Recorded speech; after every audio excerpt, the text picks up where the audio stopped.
우리 함께 인사 나누겠습니다. 샬롬, 샬롬. 네. 그렇게 말씀을 드려도 여전히 앞만 보고 계신 분들 계셔서 옆에를 뚫어지게 바라보시면서 샬롬. 이렇게나 해야 얼굴 한번 볼 수 있잖아요. 오랜만에 보셨는데 일주일 만에. 제가 늘 설교 시간에 쫓기거든요. 쫓겨서 저는 자꾸 뭔가 끼어드는 게 별로 안 좋아해요. 근데 이건 해야 될 것 같아서. 신천지에 대해서 교회가 그동안 계속해서 경종을 울렸습니다. 제발 조심하세요, 조심하세요. 근데 여전히 깨닫지 못하는 분이 계신 것 같아서 다시 말씀드려요. 나는 신천지에 빠지지 않아. 그래서 괜찮을 거야.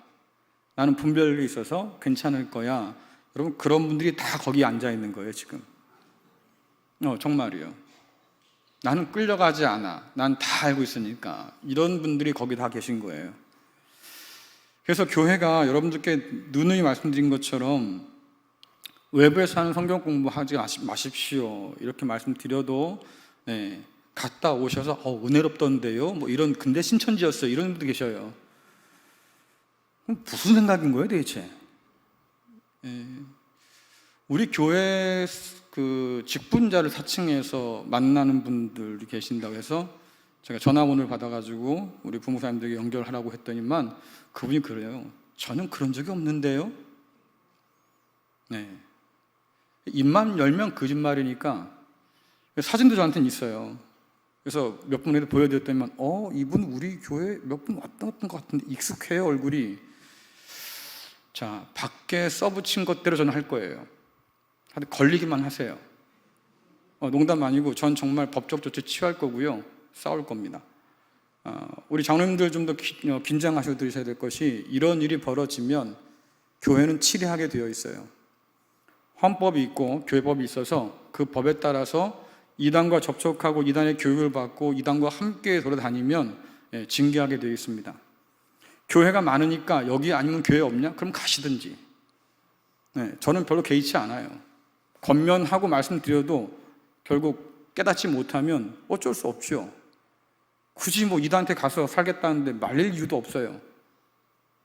제발 그러기 전에 여러분들, 뭐 지역 사람끼리 얼굴 다 아는데 굳이 어떻게, 그래서 용납해서 교회 무너지고 망가진 데가 한두 군데가 아니에요. 여러분 정신 안 차리면 이거 그냥 그렇게 넘어갈 일이 아닌 거다, 그 말이죠. 그리고 양의 탈을 쓰시고 이 가운데 계시는 분들도 혹시 몰라서 제가 부탁을 드립니다. 거짓에 속아 사는 영혼이 참 불쌍하긴 한데 그렇다고 해서 이것을 저희가 그냥 물렁하게 넘어갈 수는 없어요. 말씀드리니까 포기하시고요. 다시 돌아오시면 바다는 드릴게. 근데 그럴 마음 없으면 가세요. 기웃거리지 마시고. 괜히 걸리면 재미없을 줄 아십시오. 목사에게 하나님께서 교회를 맡길 때는 양떼를 잘 지키라고, 그렇잖아요. 장로님들을 세우신 이유는 그렇게 치리해서 잘 지키라고 주신 거예요. 이걸 목사가 또 까칠해가지고 저런다 이러지 마시고, 심각한 문제니까. 오죽하면 우리 교회 세가족으로 등록했는데 그분한테 접근해가지고 자기가 건설하고 이런 얘기를 했겠습니까? 정신 차리시고요.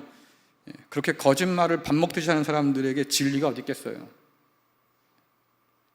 바르게 배우고 바르게 믿어서 하나님 나라에 다 들어감을 얻는 우리가 될 수 있기를 간절히 부탁드립니다. 귀 있는 자는 들을 거예요. 이제 설교할게요. 아까워라 시간. 자, 우리가 인생을 무엇에 비유할 때 많은 비유들이 있죠. 이 인생은 뭐다 이렇게 얘기를 정리하잖아요.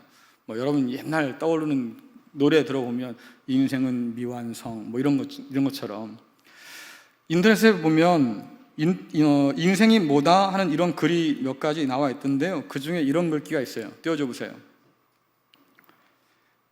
인생이란 폭풍과 지나가기를 기다리는 것이 아니라 퍼부는 빛 속에서 춤추는 법을 배우는 것이다.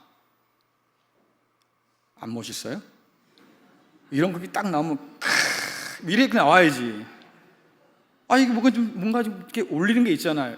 이게 폭풍우가 지나기를 기다리는 게 아니라 퍼붓는 빗 속에서 춤추는 법을 배우는 거다. 멋있다. 오늘처럼 좀 우중충한 날씨에 좀 기분도 꿀꿀한데, 괜찮다. 이래야 되는데, 다 메말라서 감동들이. 근데 여러분들 이 말을 듣고 어떤 분은 그럽니다. 아니, 소나기는 피하고 봐야지 비 내리는데 거기서 웬 춤을 추냐. 이럴 수 있잖아요. 근데 제 이 글귀를 보면서 몇 가지 생각한 것 중에 하나가 뭐냐면, 그래, 인생은 저렇게 폭풍우가 치는 거야. 내 마음대로 이렇게 편할 리가 없어. 그렇죠? 인생은 편치 않아요. 두 번째는요, 그래도 살아야 돼. 그래도 살아야 돼. 그래서 살아가는 법을 배워가야 돼요. 그게 인생이구나. 그래서 공부도 해야 되는 것이고, 경험도 해야 되는 것이고, 뒤통수도 맞아봐야 되는 것이고, 이렇게 해서 살아가는 법을 배운다고 하잖아요. 자, 그럼 여러분들은 어떻게 인생을 정의합니까? 여러분들은 인생을 뭐라고 생각하시냐? 인생을 비유한 것 가운데서 항해에 비유하기도 하는데요. 여러분 인생 항해는 어떨까? 한번 그림 보여주세요. 둘 중 하나겠죠. 그렇죠? 어떤 분한테 인생은 나는 지금 크루즈 배를 타고 말이지 아주 잔잔한 바닷가를 항해하면서 여행을 즐기고 있는 그런 느낌이야. 이런 분도 계실 거고, 어떤 분들은 나는 지금 저 조각배를 타고 파도를 헤치면서 겨우겨우 살아가고 있는 사람 같다. 이렇게 판단할 수 있을 것 같은데, 여러분 저 둘 중에 난 그래도 크루즈 여행하고 있는 것 같아요. 손 들어보세요. 나는 크루즈 부러워서 그래요. 부러워서. 제가 이걸 생각하다 보니까 그런 생각이 들더라고요. 그래, 다른 사람의 인생은 저렇게 크루즈 타고 여행하는 것처럼 한가로워 보여요. 저 사람은 별 문제도 없을 것 같고 늘 평안할 것 같아. 근데 왜 나는 이러냐? 항상 그렇잖아요. 우리의 생각은 왜 나는 이러냐? 왜 나는 저렇게 조각배를 타고 말입니다 위태롭게 파도를 헤쳐가는 그런 인생을 사냐? 참 이상하죠? 항상 내 인생은 그런 것 같아요. 더 이상한 건 뭐냐면, 그렇게 생각하는 사람들이 대부분 다라고 하는 거예요. 다들 남의 인생은 괜찮아 보이고 내 인생은 힘겨워 보여요. 그러니까 전부 다들 탄식하고 한숨 쉬고, 그래, 인생은 고통의 바다지, 이러고 사는 거죠. 아마 여러분들도 그렇지 않을까 싶은데, 오늘 말씀에서 우리는 감당하기 어려운 홍수 위에 떠 있는 한 가정을 만나게 됩니다. 여러분 잘 아시는 것처럼 노아 가정 이야기예요. 자, 창세기 7장 17절에서 20절 같이 읽겠습니다. 시작.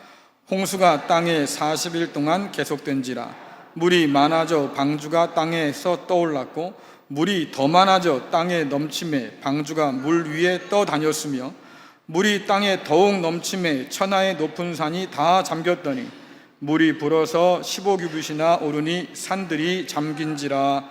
아멘. 하나님께서 사람들 사이에 죄가 가득한 걸 보시고 그냥 둬서는 안 되겠다. 여러분들, 하나님의 심판이 임할 때는 오래오래 참았다는 걸 먼저 기억하셔야 돼요. 승질 난다고 그냥 막 하신 분이 아니고, 오래오래 참다가 도무지 더 이상은 안 돼서 하나님이 심판을 내리시는데 물로 심판하신다고. 그런데 내가 노아와 다른 동물들은 좀 남겨야겠다 싶어서 방주를 만들라고 말씀하셨지요.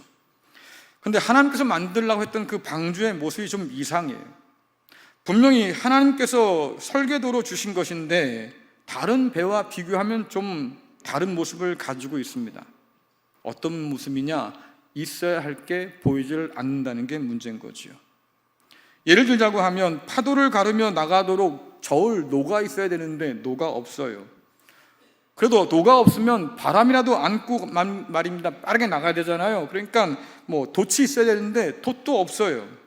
심지어 방향이라도 조절해야 할 텐데 방향을 조정할 수 있는 키도 없어요. 내가 어느 곳에 원하는 곳이 있으면 정박하려고 하면 다시 있어야 되지 않겠습니까? 닷도 없어요. 자, 노도 없고 돛도 없고 키도 없고 닷도 없고, 뭔 배가 이래요. 그런데 이 배에 유일한 안전장치가 있는데, 그게 뭐냐면 물이 스며들지 못하도록 배 안팎을 역청으로 칠해라. 그래서 틈들을 다 메꿔서 물이 들어오지 못하게 해라. 뭐 이것밖에 없다 그 말이죠.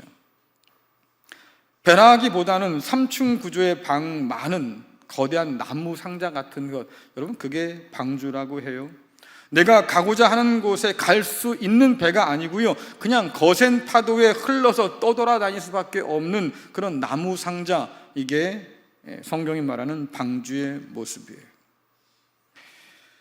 여러분, 물이 많이 불어서, 점점 더 불어서, 더 불어서 방주가 떠오르고, 그리고 큰 산의 봉우리도 다 잠겨서 그 물 위를 지금 이 방주가 떠돌아다니고 있는 건데, 세상이 잠길 만큼 큰 홍수라고 해도, 그래서 높은 봉우리가 다 잠겼다 해도, 여러분 그 봉우리가 말입니다, 때로는 암초처럼 작용할 수도 있잖아요.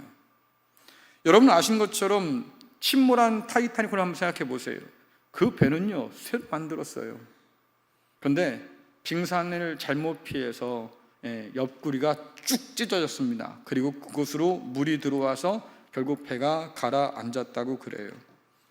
여러분, 새로 만든 배도 찢겨서 침몰하는데 나무로 만든 배야 오죽하겠어요? 그런 충격이 오면 쪼개지거나 부서지기 쉽지 않을까.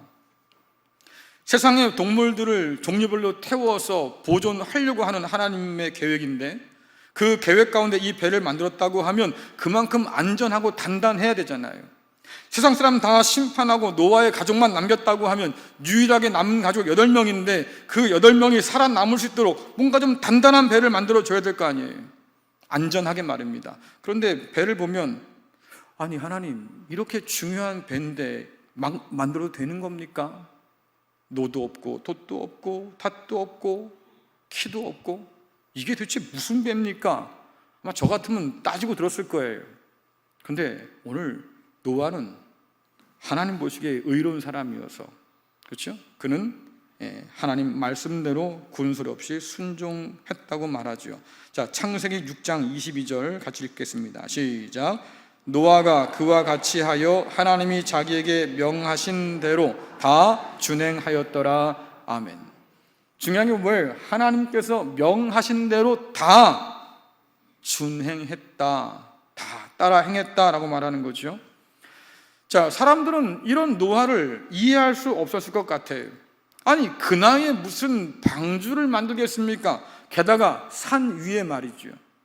여러분, 배는 어디에 만들어야 돼요? 예? 가끔 산 위에 만든 사람도 있어요. 왜? 카페 해야지. 자, 근데 카페로 만든 배가 말이죠, 홍수가 나면, 물이 차면 뜨겠어요? 가라앉겠어요? 가라앉잖아요. 뜨지 못한단 말이에요. 용도가 그게 아니니까 가라앉을 수밖에 없다. 그러면 그런 배를 왜 산 위에 지을까 물어봤어요. 그래, 그 나이에 배를 짓는데 왜 하필 산이냐? 뭐라 그럽니까? 하나님께서 이 세상을 물로 심판하신다고 말씀하셨는데 그 물이 보통 물이 아니라 산 꼭대기까지 다 찬다고 하니, 그래서 산 꼭대기에 만들었다라고 얘기하니까 누가 믿을 수 있겠습니까, 여러분들? 아무도 믿지 않았어요. 이렇게 날이 좋은데 무슨 하늘에서 비가 쏟아지겠냐? 이렇게 땅이 단단한데 말이지 어떻게 땅이 입을 열어서 물을 내겠냐? 말도 안 되지. 아무도 믿지 않았어요. 산을 집어삼킬 만한 큰 홍수를 노아 돛도 없이 키와 닷도 없이 여러분 그 배로 견딜 수 있겠습니까? 그러니 사람들이 믿을 수가 없는 거죠. 그 배를 다 만들기까지 노아는 조롱과 비웃음에 시달렸을 거예요. 하지만 방주의 모습이 서서히 드러나면 드러날수록 하나님이 말씀하신 심판의 때는 점점 더 다가온 거고, 그것을 보면서 사람들은 믿지 못해서 회개하지 않습니다. 하나님의 오래 참음을 멸시하고 그리고 경고를 무시하지요. 여러분, 하나님 말씀은요, 말씀하신 대로 그대로 되는 줄 믿으시기를 간절히 축원합니다. 이게 문제인 거예요. 아무리 말씀하셔도 사람들이 안 믿어. 그러면 하나님, 알았어, 내가 그만둘게, 이러는 게 아니라 반드시 그 뜻대로 행하신다고요. 그러니 만들려고 했던 그 배가 만들어지면 뭐가 오겠어요? 약속하신 대로 심판이 다가올 텐데, 세상이 믿든 믿지 않든 하나님은 그 말씀대로 행하시는 분이니까 방주가 완성되자 하나님 말씀하십니다. 노아야, 내가 너에게 동물들을 보내줄 테니까 동물과 함께 방주로 올라가라고. 산 위에서 출항 준비가 다 끝났을 때 하나님이 친히 방주의 문을 닫아 주셨고, 대신 연문이 있습니다. 하늘의 문을 열고 땅의 문을 열어서 물이 다 쏟아지게 만드셨고 큰 홍수가 났다고 성경은 기록해요. 높은 산 봉우리마저 물에 잠기게 되었을 때 말씀 보니까 배가 떠올랐다고 얘기하고 떠다녔다고 얘기하는 거지요. 온 세상에 달랑 8명의 노아 가족만이 물 위에 떠있는 그 방주 속에 살고 있었어요. 물에 떠있는 이 방주야말로 노아에게는 집이고 그 가족에게는 가정이었겠지요. 한 번 더 여러분 생각해 보세요. 다 잠겨서 보이는 건 물밖에 없는데 그 물도 맑은 물이 아니야. 시뻘건 물이고요. 너무 거세게 흐르는 물이어서 감히 상상할 수 없을 만큼 위험한 그런 홍수 상황입니다. 저을 노도 없고 올릴 닷도 없고 방향을 바꿀 키도 없고, 여러분 그러니 막막하겠지요. 야, 이게 참 큰일 났다, 막막하다. 이럴 때 쓰는 말이 뭡니까? 속수무책이에요. 상황은 바로 눈앞에 펼쳐지고 있는데 내가 할 수 있는 일이 아무것도 없구나, 뭐 이런 상황 아니겠어요? 파도에 떠밀린 배가 말입니다, 큰 소리라도 내면 이게 부서져서 가라앉는 것이 아닐까, 얼마나 두려워 떨었을까. 오늘 150일 이렇게 떠다녔다고 그러는데 언제쯤 땅을 다시 밟을 수 있을까? 그 땅을 밟기까지 우리는 무사할 수 있을까? 뭐 이런 고민들이, 걱정들이 그 마음 가운데 왜 없었겠어요? 내 마음대로 앞으로 나갈 수도 없고, 원하는 곳에 멈출 수도 없고, 방향과 속도를 조정할 수도 없고, 한치 앞을 내다볼 수도 없고, 그러니 막막하고 불안하고 초조한데, 여러분들 이 노아의 가정이 곰곰이 생각해 보면 우리와 많이 닮았다는 생각이 들어요.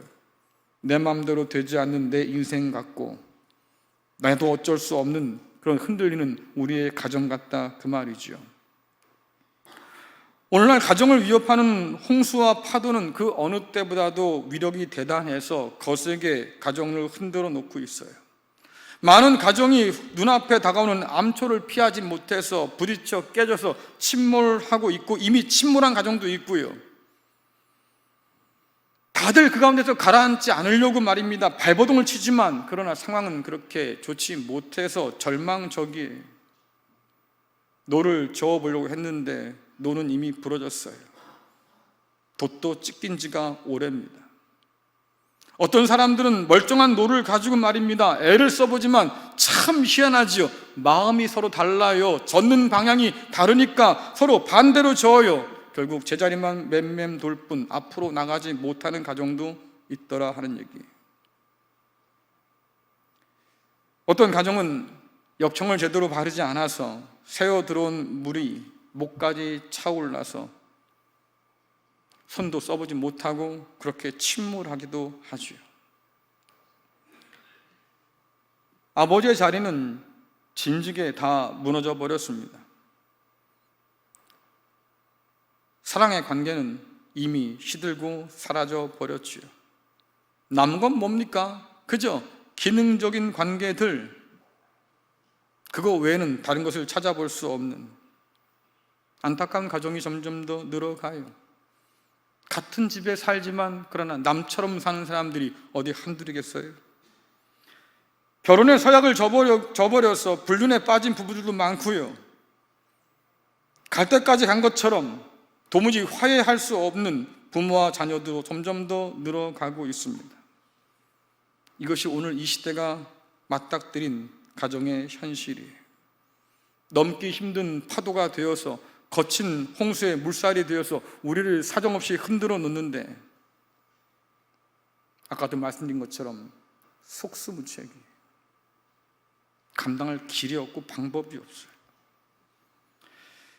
이런 시대에 오늘 다시 우리는 말씀의 눈을 돌려봅니다. 물 위에 떠 있던 이 노아와 그 가족들이 어떻게 그 홍수를 견디고 이겨냈을까? 그들로부터 우리가 배울 수 있는 삶의 원리 도대체 뭘까? 몇 가지를 생각해 봤어요. 첫째는 뭐냐면 하나님의 설계에 따라서 가정을 다시 세우는 일입니다. 여러분, 하나님의 설계도를 따라서 만들어진 방주는 그 구조가 단순하긴 하지만 그러나 파도를 잘 견디도록 디자인되어 있다고 그러지요. 조선소에서 배를 만들고 연구하신 분들이 이 방주의 모델을 만들어서요 시험을 해봤대요. 보통은 배를 건조하기 전에 모형을 만들어서 파도를 시험해서 말이죠, 어떤 압력을 견딜 수 있을까 연구를 하거든요. 그러니까 방주 모형을 만들어서 그렇게 해본 거예요. 결론이 뭐냐면 현대의 그 어떤 배보다도 파도에 강했다는 거죠. 그러니까 홍수를 견딜 만큼 단단했다라고 하는 얘기예요. 이것이 과학적인 실험을 통해서 증명됐다고 예전에 한번 본 적이 있습니다. 그래요. 그렇게 안전한 배, 우리 보기에는 형편없는 것 같은데 그러나 그것이 제법 안전해서 그 안에 있는 모든 생명들을 견디게 하고 또 살아남도록 만들어 주었다고 하는 거죠. 이 방주는 하나님의 말씀대로 순종해서 얻은 결과물이에요. 다른 사람들이 아니라 노아와 그의 가족들이 만들어낸 결과물들이죠. 마찬가지로 가정도 세상의 방식이 아니라 하나님의 방식으로 다시 세울 필요가 있습니다. 요즘 리모델링 유행이죠. 그래서 저마다 집도 고치고요, 얼굴도 리모델링 하고요. 자, 그런데 여러분들 그런 것만 고칠 게 아니고 여러분의 가정도 사실은 리모델링 해야 한다 그 말이에요. 하나님의 설계에서 벗어난 모든 것이 제자리를 찾아가야 하는 것이고 그 설계에서 없던 것들은 그냥 빼버린 것도 괜찮다 그 말이죠. 너무 복잡하게 가정을 만들 필요가 없다 그 말이에요. 하나님이 설계하신 가정의 원리가 뭐겠습니까? 가족 구성원들이 서로 사랑하고 존경해서 그 우러나는 마음을 가지고 스스로 섬길 때 그 가정이 단단히 설 수 있다고 성경은 말해요. 이런 가정은 여러분들 저절로 만들어지지 않지요. 여러분이 행복하길 원하시면 행복을 위해서 일하셔야 돼요. 노력하셔야죠. 가꿔야죠. 그래야 행복할 수 있어요. 노아가 이 배를 만들기 위해서 얼마나 오랫동안 애를 썼습니까? 땀을 흘리는 결과 이런 배가 만들어진 것처럼 가정도 마찬가지입니다. 오랫동안 땀 흘리고 가꾸고 애써야 돼요. 그래야 아름다운 가정을 세워갈 수 있지요. 이 세상 풍파를 견뎌내고 이겨낼 수 있는 든든한 울타리 같은 그런 가정을 만들어갈 수 있다고 하는 거예요. 이 원리에 순종해서 가정을 세워가면 이 가정은요 세상의 무거운 이런 홍수를 이겨낼 수 있습니다. 그만큼 견딜 만큼 단단하고 튼튼할 수 있다 그 말이에요. 노아가 그 말씀에 따라서 순종해서 방주를 만든 것처럼 하나님 말씀을 따라서 여러분의 가정을 새롭게 세워갈 수 있기를 간절히 축원합니다. 그럴 때 홍수를 이겨낼 만큼 견고한 그런 관계와 가정이 설 줄로 믿습니다. 두 번째는 말씀으로 안팎을 좀 방수를 잘 해야겠다라는 생각이 들어요. 하나님께서는 빈틈이 없도록 역청으로 안팎을 잘 칠하라고 말씀하시죠. 왜? 밖에 있는 물이 배 안으로 들어오지 못하도록. 여러분들 배는 어디에 띄워요? 그게 당연하지요.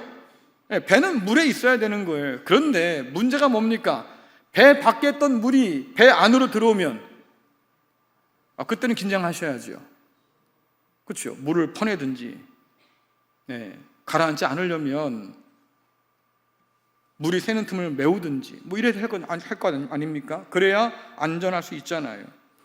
여러분, 물이라고 하는 것은 조금만 틈만 있어도 새어 들어오고요, 약한 곳을 뚫고 솟아오르는 게 물의 성질 아니겠어요? 그러니까 안팎으로 철저히 잘 방수해야지요. 저희 교회가 지어질 때 겨울에 지붕 공사를 했어요. 그래서 균열이 좀 많다고 들었습니다. 예전에 제가 기억하기로 비가 오는 장마 때가 되면요 저쪽이 젖어들기 시작해요. 그리고는 물이 똑똑 떨어지다가 주룩주룩 흘러요. 그래서 성가대 그 앞쪽으로요 이만한 달아놓고 물을 받은 적이 있어요. 그러면서 예배 드렸다고. 그때는 한 번은 중위층이 터져가지고 물이 새는데 말입니다, 천정에서 제가 비늘을 연결해가지고 저 창문 밖으로 물을 길을 내서 뺐어요. 얼마나 물이 많이 쏟았든지 폭포인 줄 알았어. 우리 교회가 자연 친화적인 교회 같다. 지금은 그래도 방수공사를 다 해서 지붕공사 다시 해서 물 새는 일이 거의 없고요, 이제 요즘에 다시 또 부족한 부분을 지금 방수하는 중에 있습니다. 그래요. 뚫린 곳은 막아야 돼요. 스며들어온 것도 막아야지요. 그래야 안전할 수 있는 거예요. 예전에 저희가 처음 제가 여기 왔을 때는요, 목사님들이 족구를 이렇게 많이 했어요. 요 마당이 저희 목회자들 족구장이었거든요. 밥 먹으면 족구하고 끝나면 족구하고 맨날 이랬어요. 근데 여러분, 족구하다 보면 늘 드러나는 게 있죠. 아, 저기 구멍이다. 저기 구멍이다. 그 구멍에 서브를 넣으면 항상 이기거든. 서브를 못 받으니까. 그래요. 마찬가지. 뚫리는 곳이 있는 거죠. 가정 안에서도 뚫리는 곳이 생길 수 있어요. 여러분들이 구멍 되지 않기를 간절히 바랍니다. 그리고 오히려 그 구멍을 막는 사람 될 수 있기를 간절히 축원합니다. 그래요. 그래야 세상 것이 우리 가운데로 함부로 들어오지 못한다고요. 오늘 가정은요, 지나치게 세상 풍조에 개방적이에요. 세상의 생각들이나 문화들을 그냥 가감 없이 받아들이기에 굉장히 익숙하지요. 여러분은 좋은 물을 마시기 위해서 집집마다 정수기를 놓고요, 정기적으로 필터를 갈을 겁니다. 왜 그래요? 깨끗한 물, 좋은 물 마시려고. 그래요.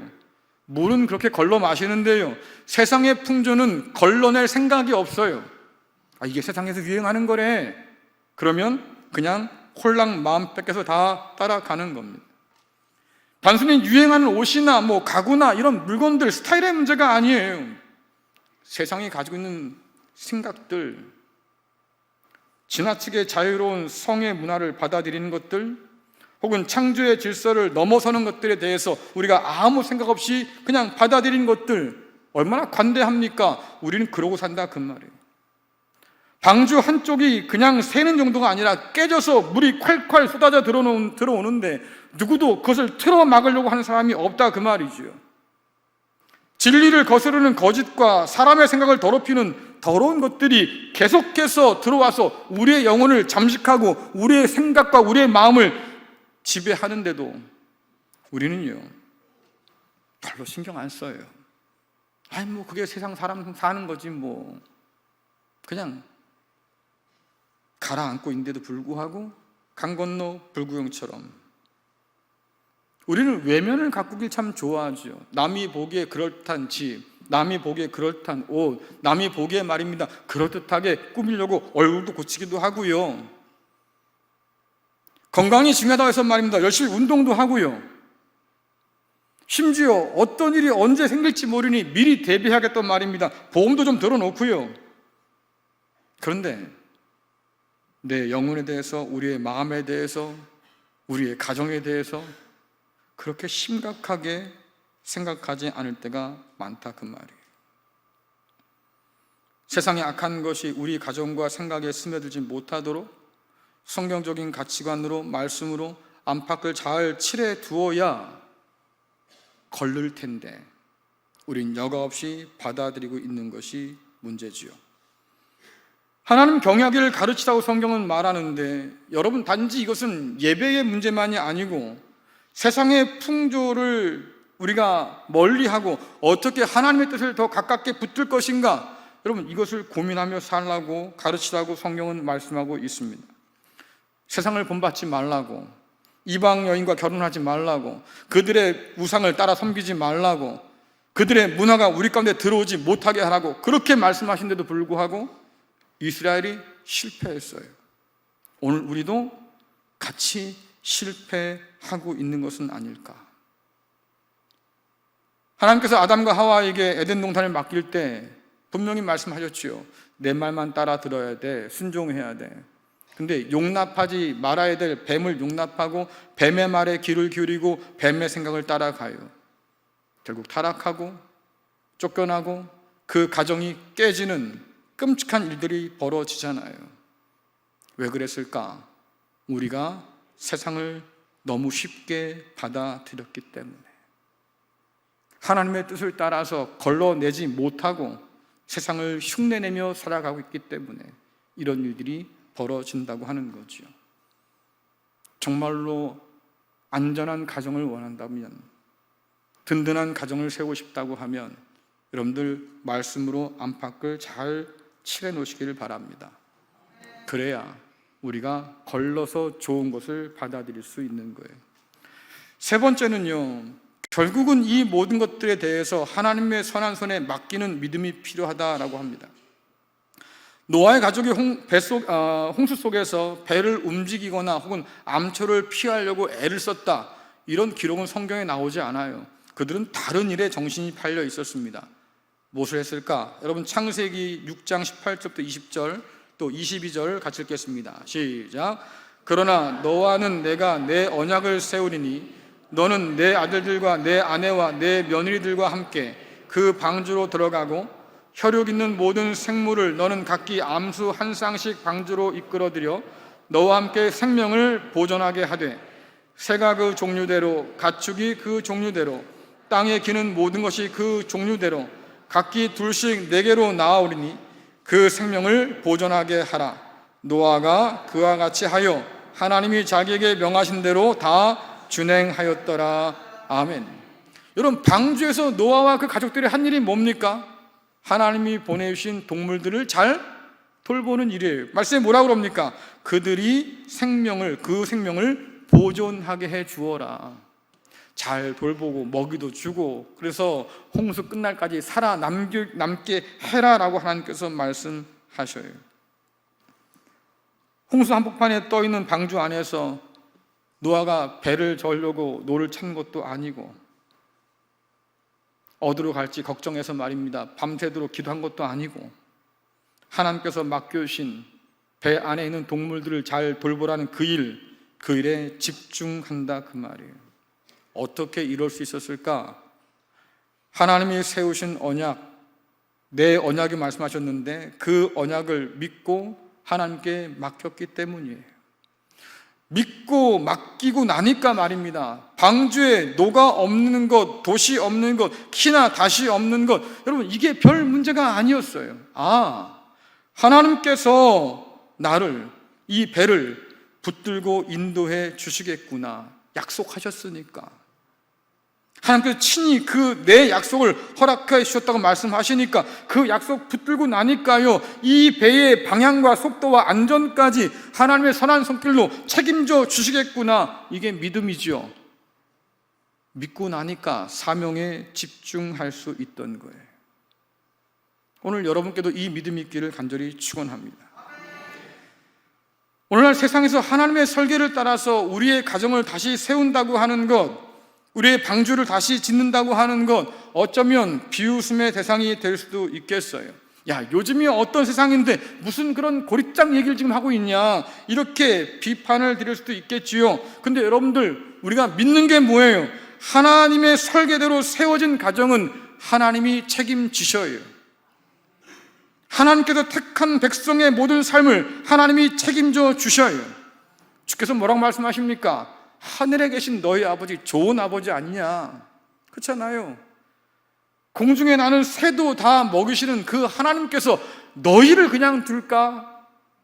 믿음이 적은 자들아, 주님 책망하신단 말이죠. 자, 그러면 그 주님 말씀을 따라서 믿는다고 하면, 그래요, 하나님이 우리를 책임져 주실 거예요. 홍수가 오기 전에 문도 닫아줄 거고요, 저울 노가 없어도 하나님께서 움직이게 하실 거고요, 어디로 가는지 알지 못한다 할지라도 적어도 믿는 건 뭡니까? 배가 암초에 부딪혀서 부서질 일은 없겠구나. 왜? 하나님이 우리와 함께 하셔서 지키시고 인도하실 테니까. 하나님은 하나님을 신뢰하는 그 백성에게 오늘도 그 약속을 지키시고 인도하는 것을 여러분 믿으시길 간절히 축원합니다. 그렇게 믿음을 가지고 순종하며 따라 사는 사람만이 결국 홍수가 지나서 떠오르는 약속의 무지개를 바라볼 수 있다고 하는 거죠. 여러분, 이스라엘 백성들이 광야를 갈 때 그들이 할 일이 무엇이 있었을까요? 광야에서 그들이 해야 할 일, 뭐가 있습니까? 광야에서 그들이 할 일, 네?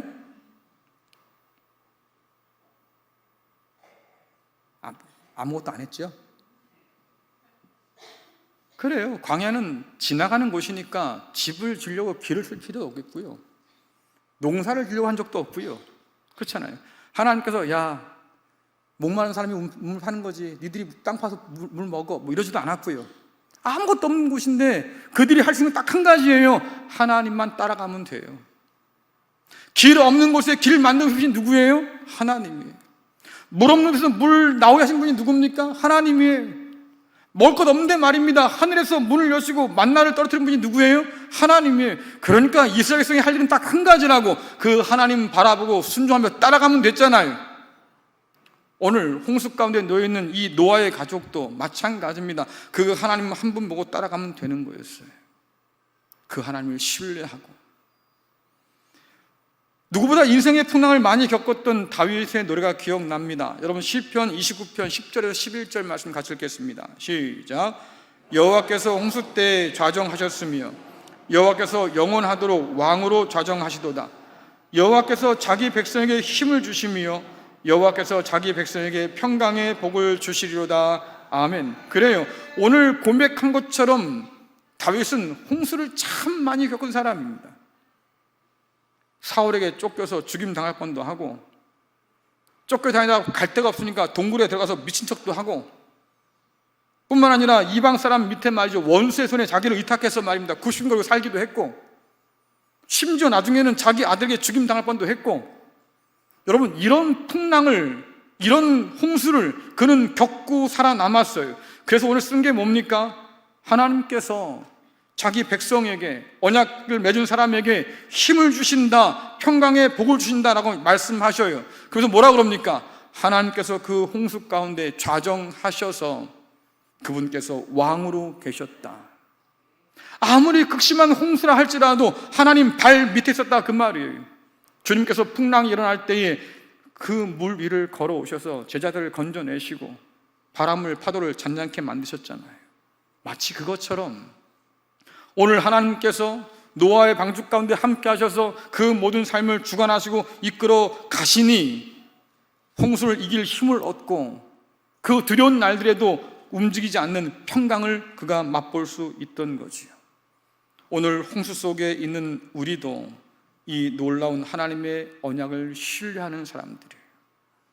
믿고 순종하고 맡기면 하나님께서 여러분에게 새 힘 주시고 평강의 복을 주실 줄로 믿습니다. 앞서 인생이라고 하는 것은 폭풍우 속에서도 춤추는 법을 배우는 것이라고 했는데 저는 조금 다르게 표현하고 싶어요. 한번 띄워줘 보세요. 보이세요? 네. 인생이 도대체 뭘까? 폭풍우가 지나가기를 기다린 것이 아니라 뭐예요? 퍼부는 빗 속에서 그냥 혼자 춤추면 재미없잖아요. 그렇죠? 근데 하나님 마침 함께 하신다고 하니까 그 하나님과 함께 춤추는 법을 배우는 것, 여러분 이게 인생이에요. 그분의 인도하심을 따라서 신뢰하며 살아가는 법을 배우는 것. 파도가 칠 때마다 여러분 불안하지만, 감당하기 어려운 문제가 툭툭 생겨날 때마다 말이죠, 두렵고 떨리지만 그래도 그 두려움 끝에 그래도 하나님께서 나와 함께 하신다는 이 믿음 가지고 하나님께 순종하고 하나님 말씀에 귀를 기울이고 하나님과 한 걸음 한 걸음 나가고, 여러분 그게 춤추는 거잖아요. 그리고 그렇게 살아가는 것을 배워갈 때 우린 더욱더 하나님을 신뢰하게 된다고 하는 거죠. 한번 여러분 생각해 보세요. 우리 주변이 온통 거친 파도뿐인데 이 파도 한복판에 있는 저와 여러분 한번 생각해 보시라고요. 부모된 여러분 가운데서 이 세상살이가 막막하지 않은 분 계셔요? 아까 손든 분 어디 계셔요? 두 분만 손 들었어요. 나머지는 다 팍팍한 거 아니에요 지금. 우린 또 그래요. 아유, 어릴 때가 좋은 거야, 젊을 때가 좋은 거지, 니들이 잘못 믿지 않니? 여러분 우리 자녀는 좀 나은 것 같아요. 유품 정리사가 있습니다. 고독사를 한 사람들의 뒤를 찾아가서 집을 정리하는 분들이에요. 이분들이 뭐라고 하시는지 아십니까? 생각보다 젊은 20대 청년들의 죽음이 많습니다. 근데 그분이 유품을 정리하면서 이렇게 지갑도 나오고 하지 않습니까? 이렇게 보면 그분이 그래요. 20살 청년들인데요, 지갑에 1,000원 한 장이 없어요. 그러면 굶은 거예요. 이 시대에 굶은 사람들이 없다고요, 여러분들? 굶었어요. 한 끼 굶고 몇 끼 굶고 며칠 굶다가 도저히 살 길이 없다고 생각하니까 스스로 목숨을 끊은 사람이 한둘이 아닌 거예요. 여러분, 20대 청년들이 그 아이들의 삶은 좀 나아요? 아니요. 그 아이들의 삶도 젊음 하나로 이겨낼 수 없는 그런 무게를 겪고 있는 거죠. 부모도 힘들다 그러고 자식들도 힘들다 그러고 이 막막한 날을 우리가 어떻게 살아갈 수 있을까? 여러분, 그러니 이 어려운 세상 가운데서 하나님을 더욱더 신뢰할 수 있기를 간절히 바랍니다. 여러분의 가정을 그분의 설계대로 세워가기 위해서 애를 쓰세요. 하나님 경외함으로 세상의 침범을 막아내세요. 인생의 폭풍 속에서 하나님과 춤추는 법을 배우시고요, 여러분 자녀에도 가르쳐 주세요. 절망하지 않게 스스로 목숨을 내놓지 않도록 가르쳐 주시라, 그 말이에요. 이미 홍수 위에 좌정하신 하나님께서 그 홍수가 지나가기까지 우리를 지키시고 우리를 도우시고 우리를 인도하신다고 약속하셨고, 그 하나님 신뢰하며 폭풍을, 그 모든 홍수를 이겨내는 사람들은 마침내 약속의 무지개를 바라보게 될 테니 그 하나님을 온전히 믿고 신뢰하면서 이 가정을 세워가는 저와 여러분 될 수 있기를 간절히 축원합니다.